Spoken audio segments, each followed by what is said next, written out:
कृष्ण कृष्ण कृष्ण हरे हरे, हरे राम राम राम हरे हरे। इंदिरा एकादशी की आप सभी को बहुत बहुत शुभकामनाएं। अश्विनी माह के कृष्ण पक्ष की एकादशी को इंदिरा एकादशी कहते हैं। पितृ या श्राद्ध पक्ष के दौरान आने के कारण इसका महत्व और अधिक बढ़ जाता है। धार्मिक मान्यताओं के अनुसार एकादशी का ये व्रत पितरों की मोक्ष की प्राप्ति करने वाला होता है, इसलिए इसी श्रद्धा से एकादशी भी कहते हैं। इस बार इंदिरा एकादशी पर खास संयोग बन रहा है, इसलिए इस बार इसका महत्व कहीं अधिक होगा। इंदिरा एकादशी 2 सितंबर शनिवार को है। एकादशी के दिन सुबह जल्दी उठकर स्नान के बाद सबसे पहले सूर्य देव को अर्घ्य दें। इसके बाद पितरों का नियमित रूप से तर्पण और श्रद्धा करें। भगवान विष्णु जी की पूजा आराधना और इंदिरा एकादशी की व्रत कथा सुनें।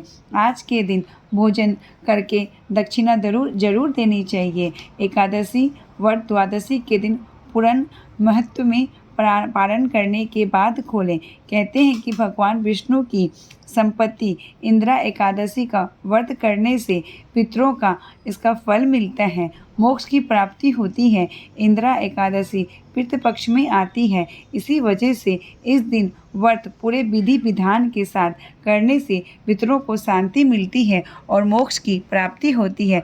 शास्त्रों के अनुसार आज के दिन भागवत गीता का पाठ करने के बाद जरूर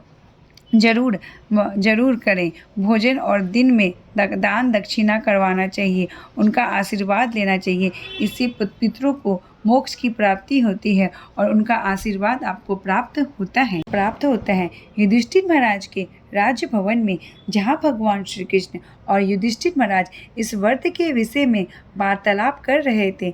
एक बार युधिष्ठिर महाराज ने भगवान श्री कृष्ण से पूछा, हे मधुसूदन, अश्विनी मास के कृष्ण पक्ष में कौन सी एकादशी आती है? कृपया इस विषय में आप बताएं।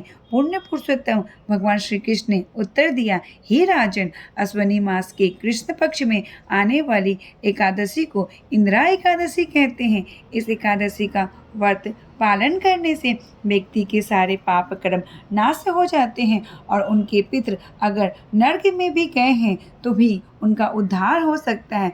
कोई भी व्यक्ति जो केवल इंदिरा एकादशी का श्रवण भी करता है उसे अश्वमेध यज्ञ करने का पूर्ण फल प्राप्त होता है। अब मैं तुम्हें इस विषय में एक कथा सुनाता हूँ, ध्यान से सुनो। इंदिरा एकादशी की कथा कहना प्रारंभ किए। एक समय की बात है, महेश्वती राज्य में इंद्रसेन नाम का एक महान राजा राज्य करता था। शक्तिशाली होने के साथ साथ ये राजा धार्मिक, दयालु, भगवान श्री हरि का परम भक्त था। उसके पास धन्य, ऐश्वर्य, पुत्र और पौत्र, परिवार, इन सभी की संपत्ति विपुल मात्रा में थी। उसके राज्य में हर तरफ सुख शांति फैली हुई थी। कृष्ण के परम भक्त होने के कारण उन्होंने भगवान के पवित्र नाम का जप करने में अत्यंत आनंद आता था। वो हमेशा गोविंद गोविंद गोविंद इन्हीं नामों का उच्चारण करते थे। पूर्ण सत्य की चिंता में नमन रहते थे। अब एक दिन विशेष घटना हुई। राजा इंद्रसेन के दरबार में मंत्रियों के साथ विराजमान थे। उसी समय राजा ने आकाश मार्ग से नीचे उतरते हुए भगवान के शुद्ध भक्त नारद मुनि को देखा। शंख के समान श्वेत और चंद्रमा के समान तेजस्वी नारद मुनि को देख के राजा विनम्र पूर्वक उन्हें प्रणाम किया और अपने राज्य भवन में आमंत्रित किया। राजभवन में लेकर जाकर राजा ने नारद मुनि को यथाचित आसन प्रदान किया, उनके चरणों को धोया, मधुर वचनों से उनका स्वागत किया। राजा इंद्रसेन ने पूछा, हे राजन, क्या आपके राज्य के सातों अंग सुरक्षित और प्रसन्न हैं? क्या आपका मन अपने धर्म को श्रेष्ठ पालन कैसे किया जाए उसकी चिंता में रहते हैं? और क्या आपका दिन प्रतिदिन भगवान हरि के प्रति अपनी भक्ति और संपूर्ण प्रगति कर पा रहे हैं?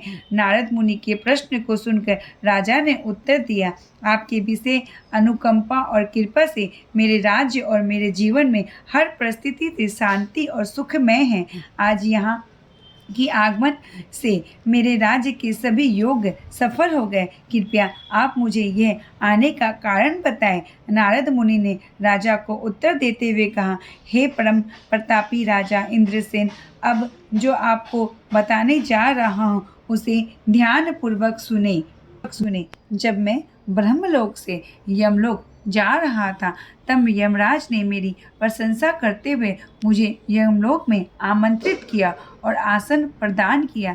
जब मैं यमराज के दिव्य गुणों और परम भगवान के लिए उनके द्वारा की जा रही सेवाओं का गुणगान कर रहा था, उसी वक्त मैंने आपके पिता को यमराज की सभा में देखा।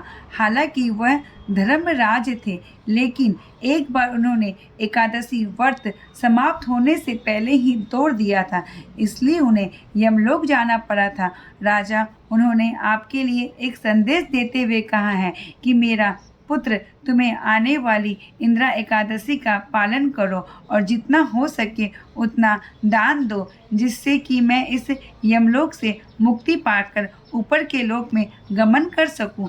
नारद मुनि ने आगे कहा, हे राजन, इस संदेश को देने के लिए आज मैं यहाँ आपके पास आया हूँ। आपको आने वाली इंदिरा एकादशी का पालन करना है। आपके पिता को सहायता करनी चाहिए। इस एकादशी के पालन करने से आपको जो पुण्य फल प्राप्त होगा उसके माध्यम से आप पिता को स्वर्गलोक में जा पाएंगे। इस बात को सुनकर राजा इंद्रसेन ने कहा, हे श्रेष्ठ मुनि नारद, कृपया आप मेरे मार्गदर्शन करें। मार्गदर्शन देते हुए नारद मुनि ने उत्तर दिया, अब मैं तुम्हें इंदिरा एकादशी के पालन के संपूर्ण पूजा विधि के विषय में बताता हूँ। ध्यान से सुनो। कृष्ण पक्ष में आने वाली इस एकादशी के दिन पहले दशमी के दिन ब्रह्म मुहूर्त में उठें, निवृत्त होकर परम भगवान विष्णु की सेवा कीजिए। सरोवर में मध्य काल में बहती हुई नदियाँ सरोवर में पूर्ण स्नान कीजिए। पूर्ण श्रद्धा के साथ तर्पण दीजिए। ये बात याद रखें, दशमी के दिन मात्र एक ही समय भोजन करें और भूमि पर सोएं। दूसरा, इसी तरह राजा ने अपने पिता की पुण्य सेवा करके उन्हें यमलोक से स्वर्गलोक का निवास कराया। इस कथा को सुनने से हमें यह ज्ञान मिलता है कि जिससे हमें अपने पितरों को अच्छी योनि में पहुंचा सकते हैं। जैसे राजा ने अपने पिता के लिए किया, वैसे ही हम सभी को अपने पितरों के लिए इस एकादशी का अच्छे से नियम करना है और पालन करना है। दूसरे दिन द्वादशी के टाइम पर ही अपने व्रत को तोड़ना है। ये कहानी को सुन के हमें ये संदेश मिलता है कि साल में एक बार पितृ दिवस आता है। हमें अपने पितरों को खुश रखने के लिए इस एकादशी का व्रत करना अनिवार्य है और बस एक ही बात का ध्यान रखेंगे, खाली बोलते रहेंगे गोविंद गोविंद गोविंद, हरे कृष्णा हरे कृष्णा।